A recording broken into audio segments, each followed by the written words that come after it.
ना सदासिन्नो सदासित् तदानीं नासिद्रजो नो व्योमा परो यत् किमावरीवः कुह कस्य शर्मन्नम्भः किमासीत् गहनं गभीरं। सृष्टि से पहले सत नहीं था, असत भी नहीं, अंतरिक्ष भी नहीं, आकाश भी नहीं था।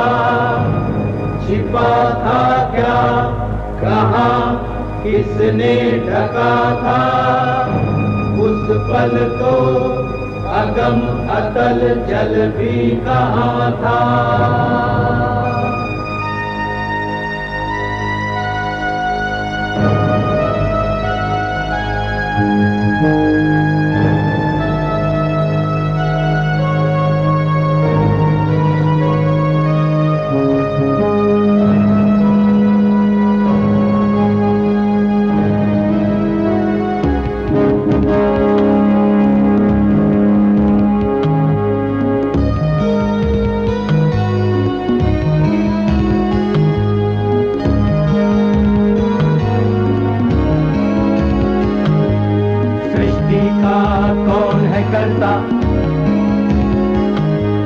करता है वाह करता, ऊंचे आकाश में रहता, सदा अध्यक्ष बना रहता। वही सचमुच में जानता या नहीं भी जानता है, किसी को नहीं पता, नहीं पता, नहीं है पता, नहीं है पता।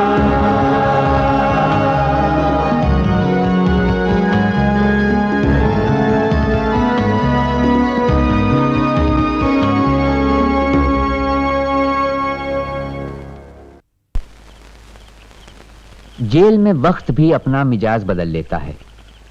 ख्याल और जज्बात की कमी के कारण समय थम जाता है और हाल और माजी का अंतर भी मिटने लगता है। माजी को जगाने के लिए हमें बीते कल को आज की जीती जागती जिंदगी की उन कड़ियों से जोड़ना पड़ता है जिनमें संघर्ष और मसाइल मौजूद हैं।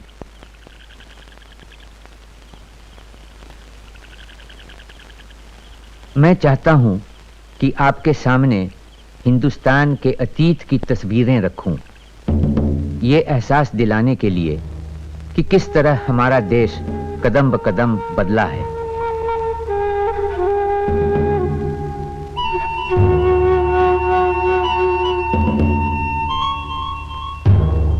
कैसे इतिहास की नदी युग बदलती हुई सदा बहती चली आई है और भंवर और मझधार के बावजूद एक अनजान समंदर की तरफ लपकती हुई बढ़ रही है। भारत में दर्शन शास्त्र, पुराण और महाकाव्य सब इस बात के गवाह हैं कि हमारे विचारक सदा सृष्टि के निर्माण का रहस्य खोजते रहे हैं। दुनिया का मूल पदार्थ आदि जल माना जाता है।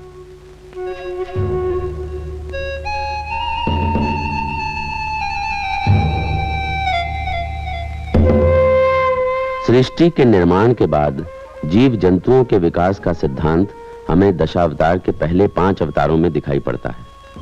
मत्स्य अवतार मछली का, जो आदि जल से उत्पन्न हुई। कूर्म अवतार कछुए का, जो जल और धरती दोनों पर रहता है। वराह अवतार, जो वायु पुराण के अनुसार चुना ही इसलिए गया है कि उसे जल क्रीड़ा का शौक है।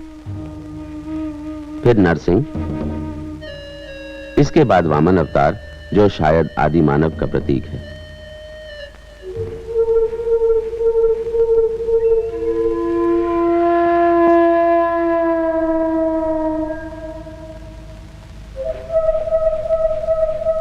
उस समय के लोग घर या भवनों में नहीं, गुफाओं में रहते थे। वो कंदमूल और शिकार के जानवरों का मांस खाते। ये आदि मानव तस्वीरें बनाना जानते थे। नुकीले पत्थर और लकड़ी के कूंचे से वो गुफाओं की दीवारों पर जानवरों के चित्र बनाते। जंगली जानवरों के प्रति आदि मानव को भय और श्रद्धा दोनों रहे होंगे। और शुरू में इनकी आराधना भी होती होगी। फिर भित्ति चित्रों में मनुष्य के आकार भी बनने लगे, जो टोने टोटके जैसे थे। साथ में नृत्य और प्रथाएं भी होती, ताकि शिकार में सफलता मिले।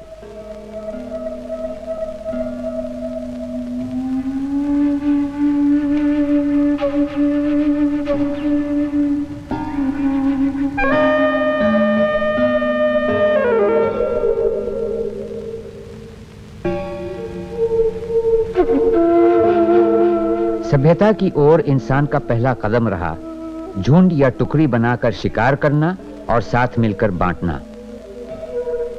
हर इंसान को पहले झुंड के बारे में सोचना होता था, फिर खुद के बारे में। झुंड या कबीला किसी खतरे में पड़ता तो हर एक को एकजुट होकर लड़ना होता।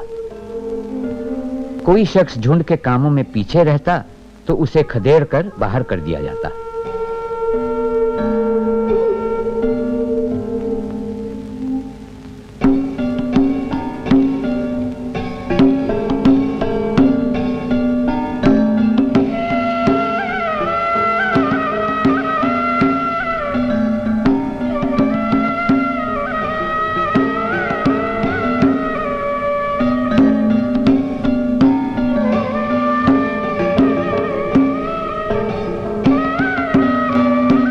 आज के शिकारी अन्न बटोर आदिवासी लोहे के औजार इस्तेमाल करते हैं, मगर आदिकाल की बस्तियों की खुदाइयों से हमें एक ऐसे दौर का पता लगता है जब औजार पत्थर के थे।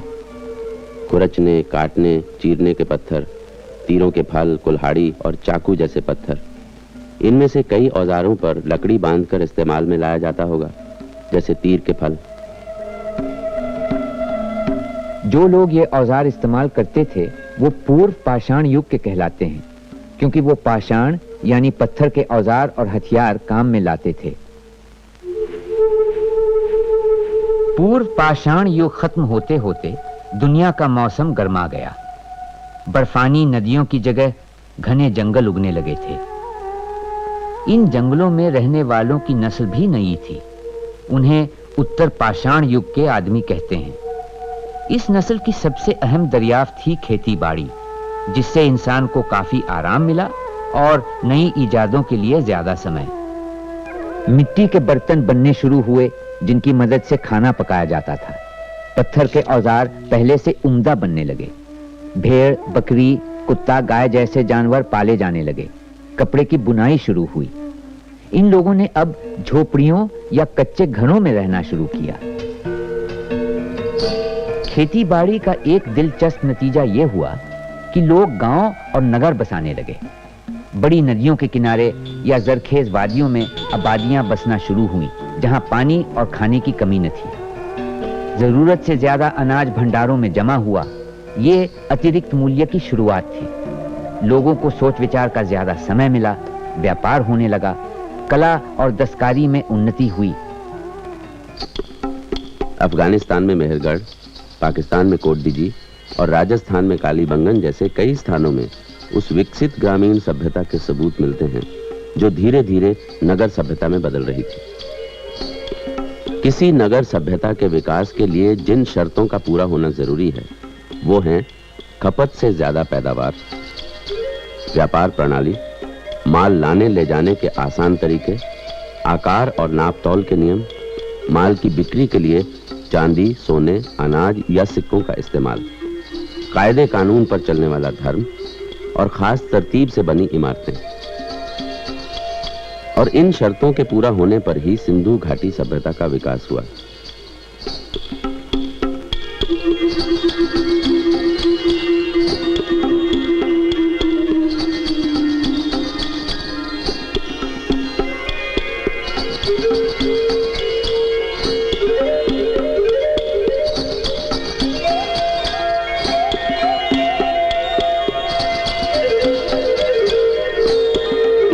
ये पुरानी भारतीय संस्कृति आज के भारत की तहजीब का आधार है।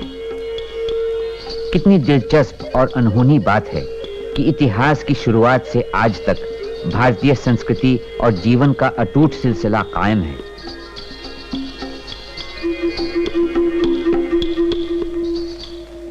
इस कभी न खत्म होने वाले जुलूस के साथ कभी कभी खुद को जोड़कर भी देखा जिसके कि आखिरी सिरे पर मैं खुद जद्दोजहद कर रहा हूं, फिर अपने आप को इससे काट लेता हूं और ऐसे देखने की कोशिश करता हूं जैसे पहाड़ की चोटी से नीचे खाई को देखते हैं। सिंधु घाटी के लोगों का दारोमदार व्यापार से जुड़ा हुआ ही लगता है।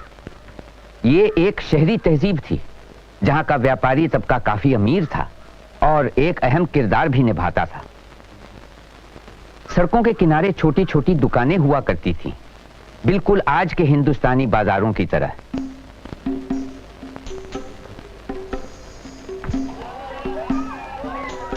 सिंधु घाटी तहजीब, जिसे हड़प्पा संस्कृति के नाम से भी जाना जाता है, अपने सुनहरे दौर में 2500 से 1900 ईसा पूर्व तक बलूचिस्तान की पहाड़ियों से लेकर सिंधु नदी के मैदानों तक और कच्छ काठियावाड़ से लेकर घग्गर यमुना घाटी तक फैली हुई थी।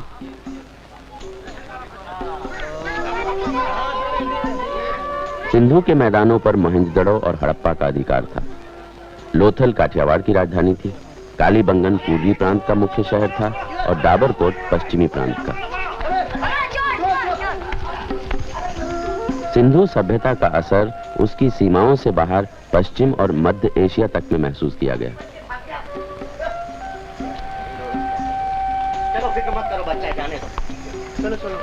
सिंधु घाटी सभ्यता उस व्यापार का एक हिस्सा थी जो मेसोपोटामिया के निचले मैदानों से लेकर पारस की खाड़ी के दोनों छोरों को जोड़ता हुआ दक्षिणी ईरान और बलूचिस्तान से सिंध होता हुआ भारत के भीतरी हिस्सों तक फैला हुआ था।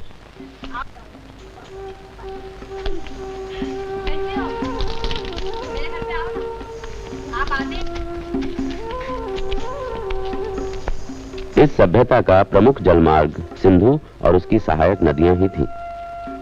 नदी और समुद्री जलमार्ग पर होने वाले व्यापार के अन्य महत्वपूर्ण गवाह हैं लोथल में स्थित गोदी और द्वारका में मिले पत्थर के लंगर और प्राचीन घाट।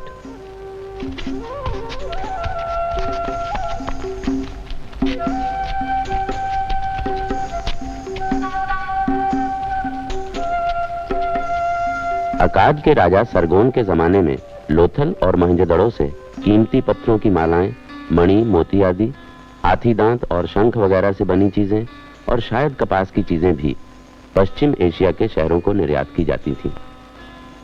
उस वक्त की मिट्टी की मोहरों और शिलालेखों के हिसाब से आज का मकरान तट मगन और भारत का पश्चिमी तट मेलुहा कहलाते थे। भारत से पाल वाली नावें अकाद की खाड़ी तक चलती थी। मेलुहा से आते जहाज, मगन से आते जहाज, दिलमन से आते जहाज, अकाद के बंदरगाह का सबने छू लिया किनारा है।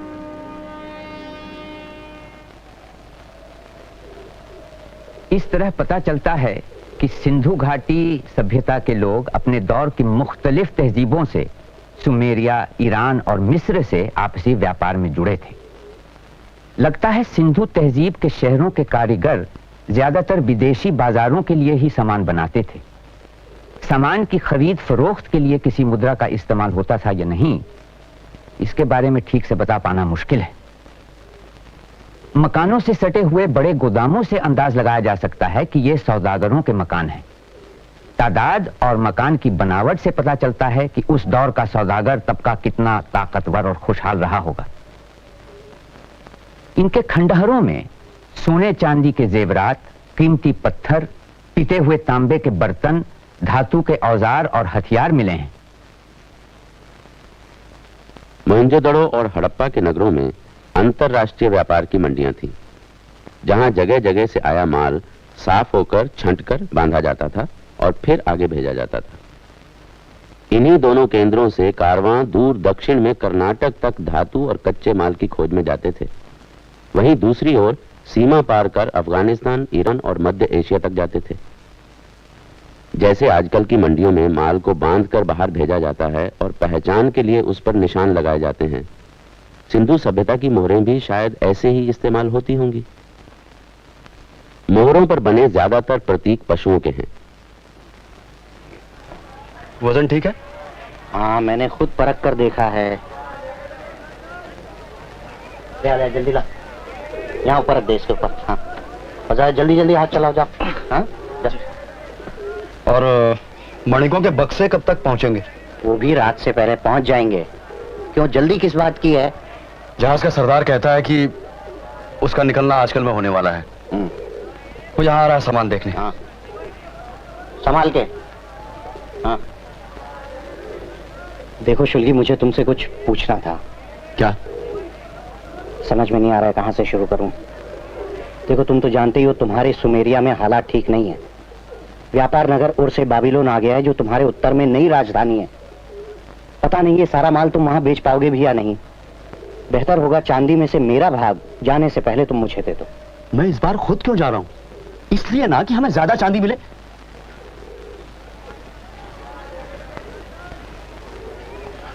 ठीक है, अगली बरसात तक तेरी चांदी भिजवा दूंगा। क्या पता उस समय तक मैं यहाँ रहूंगा भी कि नहीं। देखो, तुम्हारी ओर हमारे माल की मांग नहीं रही, इसीलिए गांव से सामान आना भी कम हो गया है। ऊपर से अब ये बाहर वाले भी हमारे यहाँ घुसने लगे हैं। देखो द्राहा, उनको शायद तुम जैसे व्यापारी दे रहे हो। पता नहीं क्या क्या लेन देन करते हो उनके साथ। अब ये बातें तुम ना करो तो अच्छा है। मैं नहीं चाहता कि नगर में लोग इसकी चर्चा करने लगे। और मैं तो तुमसे चांदी उधार मांगने वाला था। क्यों? ऐसे ही, अपने निजी कारण है। मैं कहां से लाऊं उधार? कुछ हो? वो देखो, सरदार आ गए। ये मेरे साझीदार हैं द्राहा। देवदार के लट्ठे लद गए? हाँ, सब सामान लग चुका है, बस आपका सामान बाकी है। सुना है बाहर के लोग नगर में उधम मचाने लगे। बस सब यही कह रहे हैं। अगर उन्होंने शहर पे कब्जा कर लिया तो आपका क्या होगा? कहाँ जाएंगे? वापस गांव चले जाएंगे और क्या। मेरी पत्नी के कुछ रिश्तेदार रहते हैं वहां, वही जो देवदार का व्यापार करते हैं। लेकिन गांव भी तो बर्बाद हो सकते हैं। मगर वहां रखा ही क्या है, वहीं से सब कुछ तो नगर में आता है। गांव और खेत नष्ट करके वो लोग खो देंगे क्या? खेती बाड़ी तक तो ढंग से आती नहीं उन्हें। गांव जिंदा रहेंगे, इसमें कोई शक नहीं है। मालिक, चुंगी निरीक्षक आ गए हैं, आपको बुलवा भेजा है। क्यों? चुंगी तो हमने चुका दी है। सारा नहीं हो पाया। मैं सोच रहा था कुछ भाग तुम दे दोगे। मैं क्यों देता? ये तुम हमेशा देते हो। आपस में हमने यही तय किया है।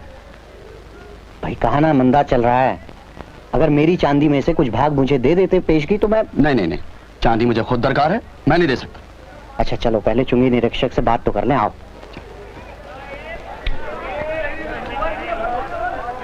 मुझे चुंगी अदा करने में कुछ समय लगेगा, आप कुछ कर सकते हैं? मैं एक सिंगे की मोहर लगाना बंद कर सकता हूँ। ये मजाक नहीं, हमें चुंगी जुगाड़ने में इस समय बड़ी देर हो रही है। देखिए, मैं कुछ नहीं जानता। चुंगी नहीं तो मोहर नहीं, आप लोगों का माल बाहर नहीं जा सकता। हमें कल तक का समय दे दीजिए। मोहर कल भी लग सकती है, मुझे कोई जल्दी नहीं है।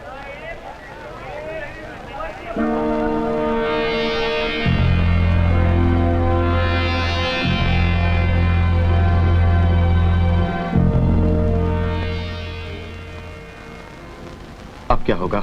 देख लिया, कल तक मुझे चांदी चाहिए, नहीं तो तुम्हारा सामान बाहर नहीं जा सकता। एक उपाय है, यदि आप मान लें। क्या? जहाज तैयार है, आज रात को ही आपका माल लाद लेंगे। बिना मुहर के? बिना मुहर के, और रात को ही चल पड़ेंगे। वो मैं देख लूंगा। तुम ठीक कह रहे हो। और क्या, अब यहाँ रुकना नहीं। आपका क्या जाता है, अब यहाँ कुछ रुकने से फायदा नहीं है। इसमें खतरा है बहुत। ये तो चले जाएंगे, लेकिन मैं तो यही हूँ। अब सोचने का समय नहीं है, मुझे अपने लोगों को चौकस भी करना है। सिंधु सभ्यता व्यापार पर निर्भर थी, मगर व्यापारी मुनाफा कहां से कमाता? वो कौन सा बल था जिसने उस स्पष्ट वर्ग विभाजन को बनाए रखा जो व्यापार के पनपने के लिए जरूरी था?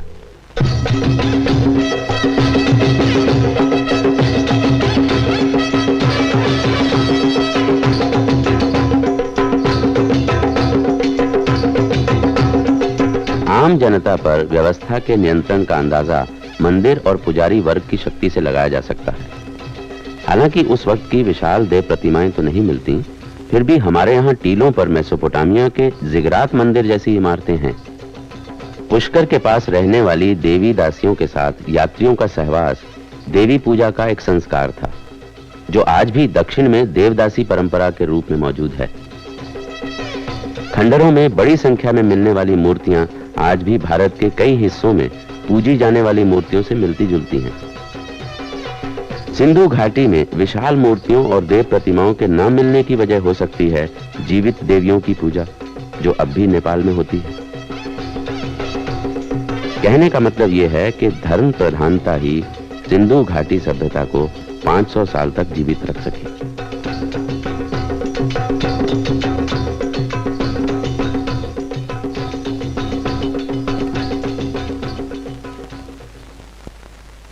सिंधु घाटी सभ्यता के लोग आखिर कौन थे और आए कहां से, ये हम अब तक नहीं जानते।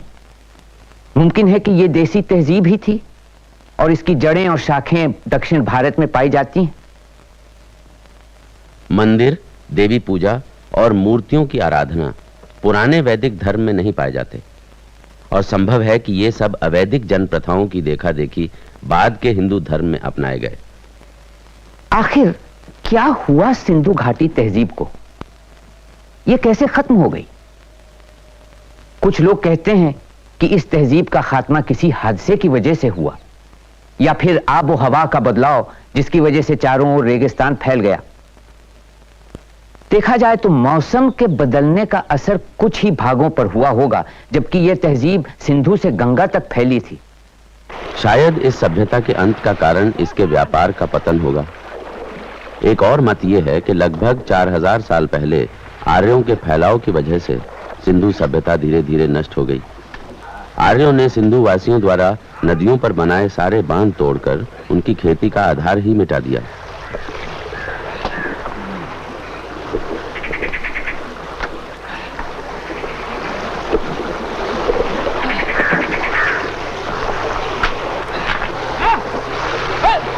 कौन हो तुम लोग? ये क्या कर रहे हैं? आप हमारे बाल नहीं तोड़ सकते। क्या बात? आप लोग बांध के तोड़ रहे हैं? तुम लोगों ने सारा पानी यहाँ रोक रखा है और उधर हमारे मवेशी मरे जा रहे हैं। बिना हमारे मवेशी मरे जा रहे हैं तो हम क्या करें? इस पानी के बिना हमारी फसलें नष्ट हो जाएंगी। हम तुम्हारी फसलों के बारे में कुछ नहीं जानते। ये पानी हमारे मवेशियों के लिए ही जाएगा। आप नहीं तोड़ सकते। आप बांध को तोड़ो।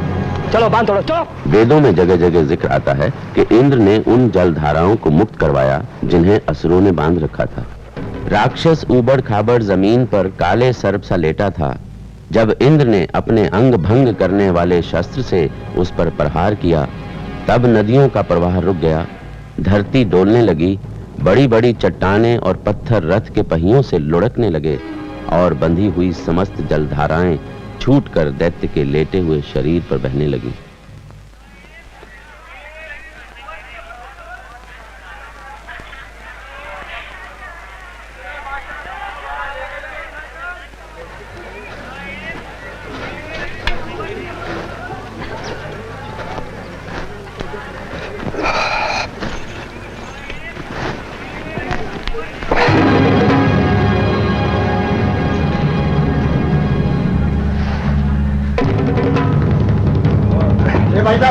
भाई साहब, तुम अपनी दुकान यहाँ नहीं लगा सकते क्या? तुम्हें मालूम नहीं? इस शहर में तुम असभ्यों के आने के खिलाफ कानून बना है। अच्छा इसी में कि तुम यहाँ से चले जाओ। जब ये सब बिक जाएगा तो चला जाऊंगा।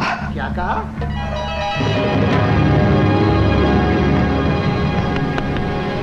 ये अपना सामान कहीं और जाकर बेचो। इससे पहले कि तुम्हें धक्के देकर यहाँ से भगा दिया जाए, तुम यहाँ से चले जाओ।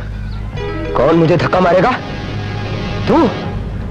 अच्छा तो आजा, देखता हूँ कैसे मुझे धक्का मारकर भगाता है तू। अरे तू मुझे धमकी देता है?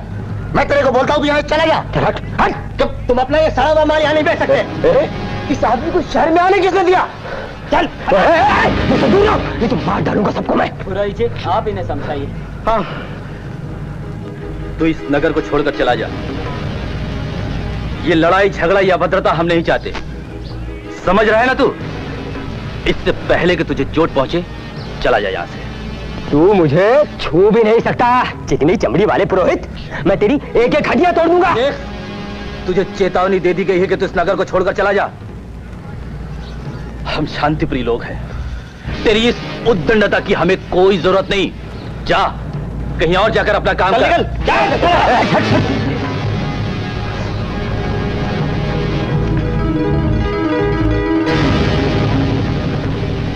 चाहता हूं परंतु याद रखना,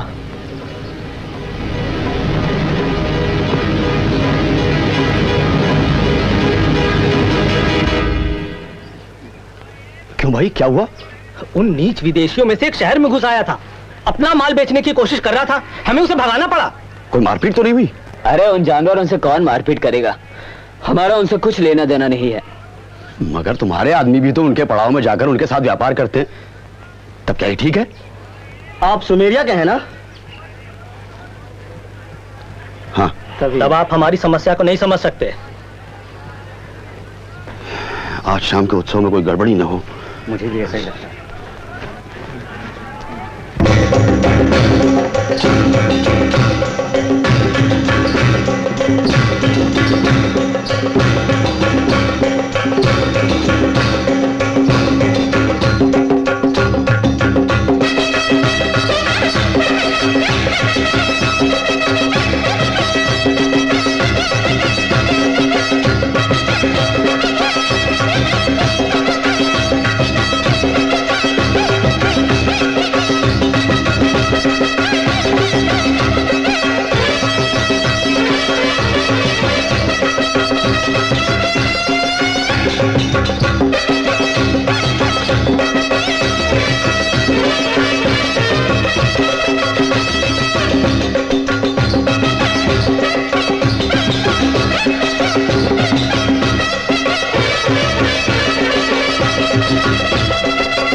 किया? आ रही हो? कहाँ? मेरे साथ सुमेरिया। मगर क्यों? तुम जानते हो मैं नहीं आ सकती। पुजारी जी मुझे जाने की कभी अनुमति नहीं देंगे। मैं मंदिर के साथ जुड़ी हुई हूँ, मुझे शादी करने की आज्ञा नहीं है। मगर तुम्हें यहाँ शादी करने को कौन कहता? मगर तुम्हें यहाँ शादी करने को कौन कहता है? तुम मेरे साथ दिलमन चलो, हम वहाँ शादी कर लेंगे, कोई नहीं जान पाएगा। वो मुझे कभी अनुमति नहीं देंगे।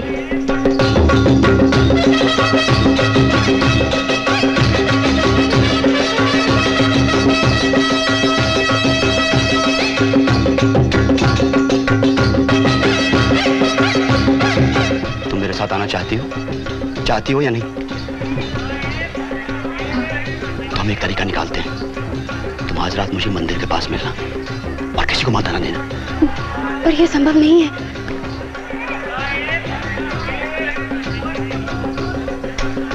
देखो, कोई उपाय सोचना, समझी? कह देना मेरी तबीयत ठीक नहीं है, मैं आऊंगा। अभी मैं चाहता हूं, पुजारी जी मेरा इंतजार कर रहे हैं।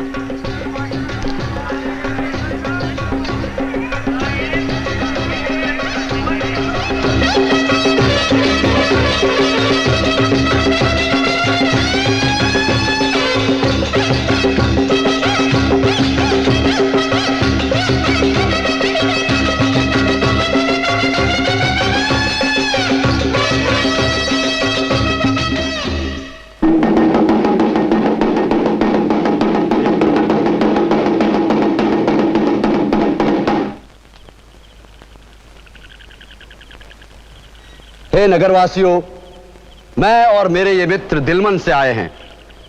इस समारोह के धार्मिक महत्व को देखते हुए हम इस पवित्र नगर के संस्कारी नागरिकों को अपनी धरती की एक प्रसिद्ध कहानी सुनाने की इच्छा रखते हैं।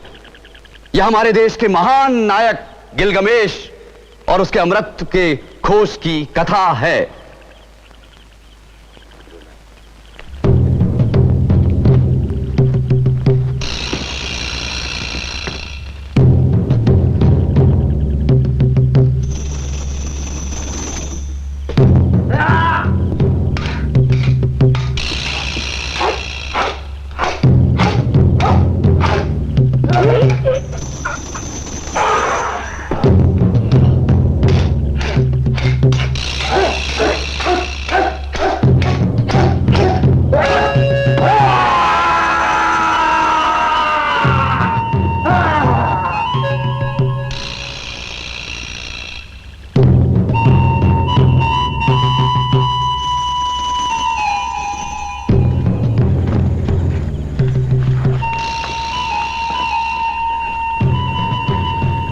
ठीक तो हो ना?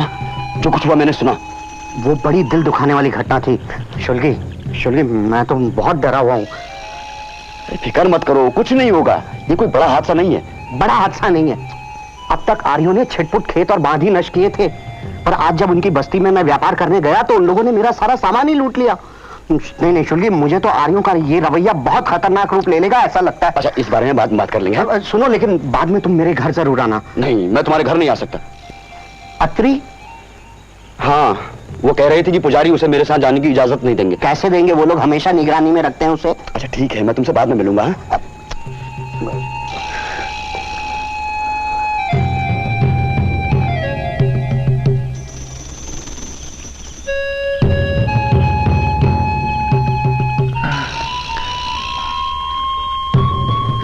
गिलगमेश, आज मैंने एक भयानक सपना देखा। मैंने देखा अनु को, याको और एनलिल को, स्वर्गिक समाज को आपस में सलाह करते देखा है। अनु को एनलिल से कहते सुना है, इन दोनों ने स्वर्ग वृषभ को नष्ट कर दिया, हुम्बाला को मार गिराया, इसीलिए इन दोनों में से किसी एक को मरना होगा। एनलिल को कहते सुना, इन कड़ू को मरना होगा। नहीं मरेगा गिलगमेश, इन कड़ू को मरना होगा। बंधु, प्यारे बंधु, वो मुझे मार डालेंगे। क्या मृत्यु लोक के दरवाजे जाना होगा, मरकर हाजिर होना होगा प्राण रूप में? क्या अपने प्यारे भाई को अपनी आंखों से देखना कभी नसीब ना होगा? बंधु,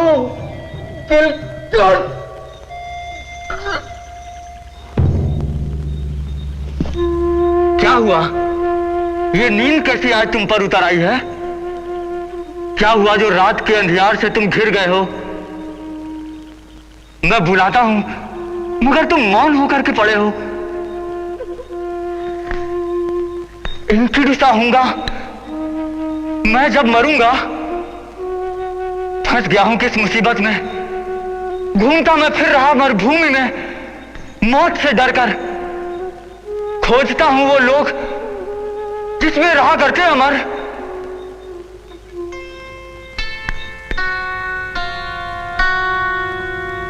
गिलगमेश, क्या तुम ही हो गिलगमेश?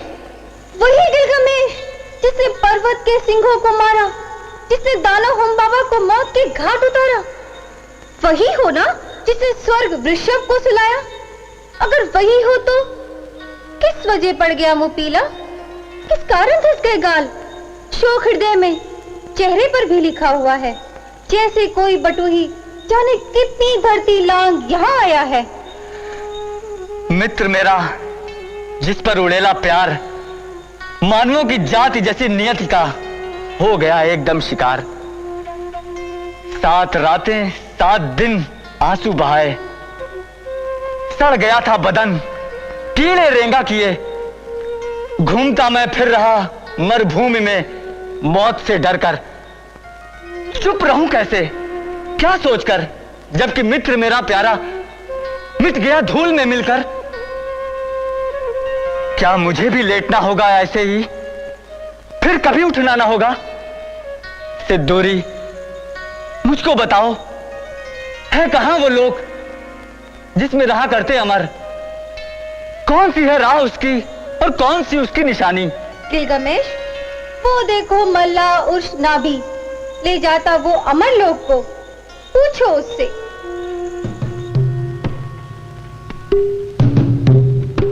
उर्श नाभी, कौन सी है राह जो अमर लोक जाती है? अगर वो सज्जनोचित, लांघ कर सागर पकड़ लूंगा, यदि नहीं तो मरुभूमि को मैं पार कर लूंगा। तैर कर, चलकर कहां तू जाएगा? जिंदगी जो ढूंढता है नहीं पाएगा। देवताओं ने मनुष्य को जब बनाया, मौत को उसके लिए था तब रचाया। हाथ में रखा उन्होंने जिंदगी को। गिलगमेश, उन्हें भी चाहिए कुछ पेट को। खुश रहो, हो रात चाहे दिन, मनाओ मौज तुम हर घड़ी छिन। गीत गाओ, झूम कर नाचो सभी कुछ भूलकर। वस्त्र पहनो नए कोरे, जगमगाते प्रीति कर। चल रहा उंगली पकड़कर उसकी तरफ भी ध्यान दो। वो तुम्हारा शिशु, तुम्हारा अंश, उसको मान दो। सहचरी पत्नी तुम्हारी, बाह का बंधन उसे दो। सिर टिका निश्चिंत हो ले, वक्ष का आधार दो। तुम मनुज हो, मनुज का जीवन जियो, है यही कर्तव्य। इसको समझ कर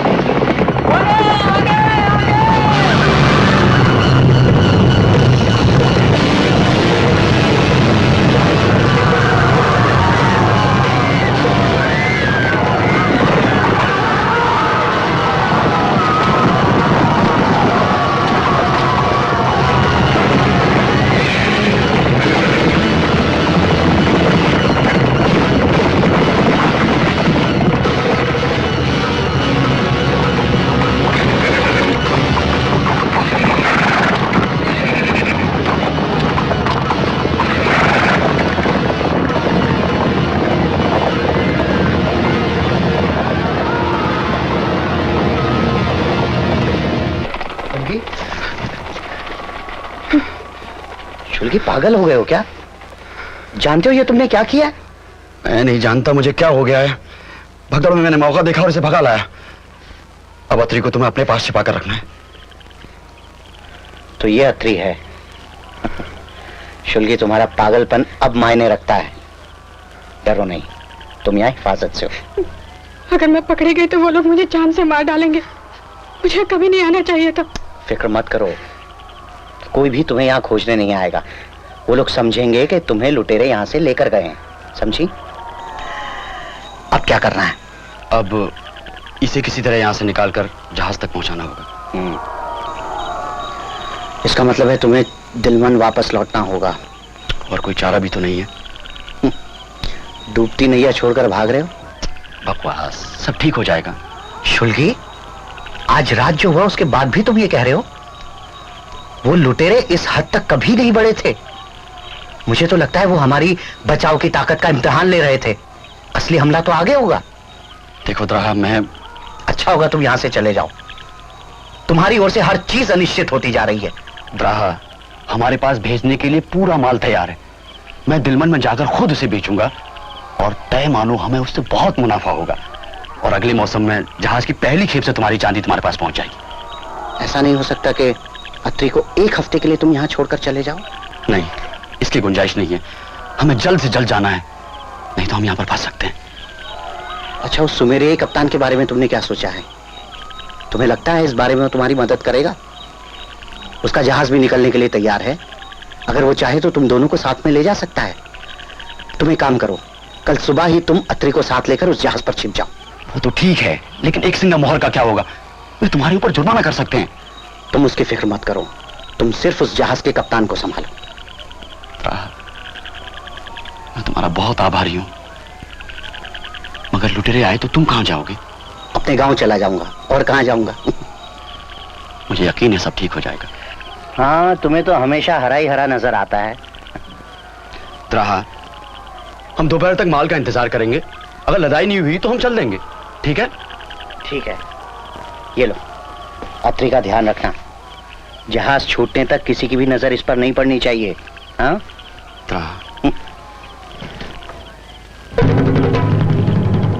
चलो जल्दी करो।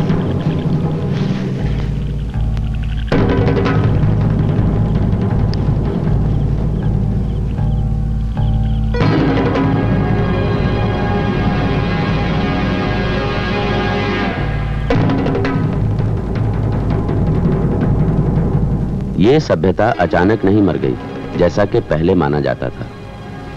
उसे अपने स्वरूप में परिवर्तनों के दौर से गुजरना पड़ा। 1600 से 1900 ईसा पूर्व का ये परिवर्तित रूप वाला दौर उत्तरकालीन हड़प्पा के नाम से जाना जाता है।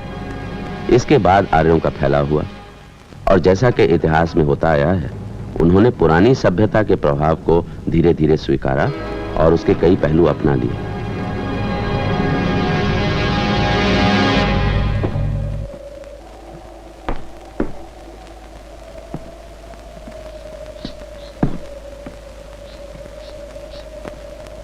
ये महज एक इत्तेफाक था कि मोहनजोदड़ो और हड़प्पा की खोज हो पाई।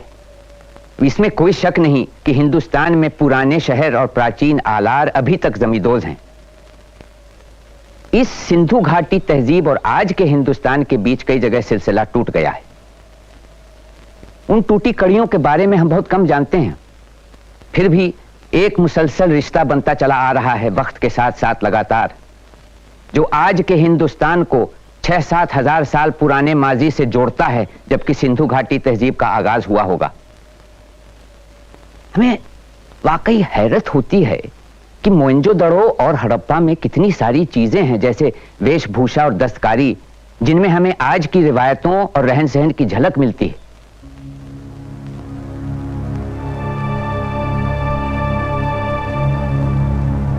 सारम्या नगरी महान राजा, सामंत जनवे कहाँ,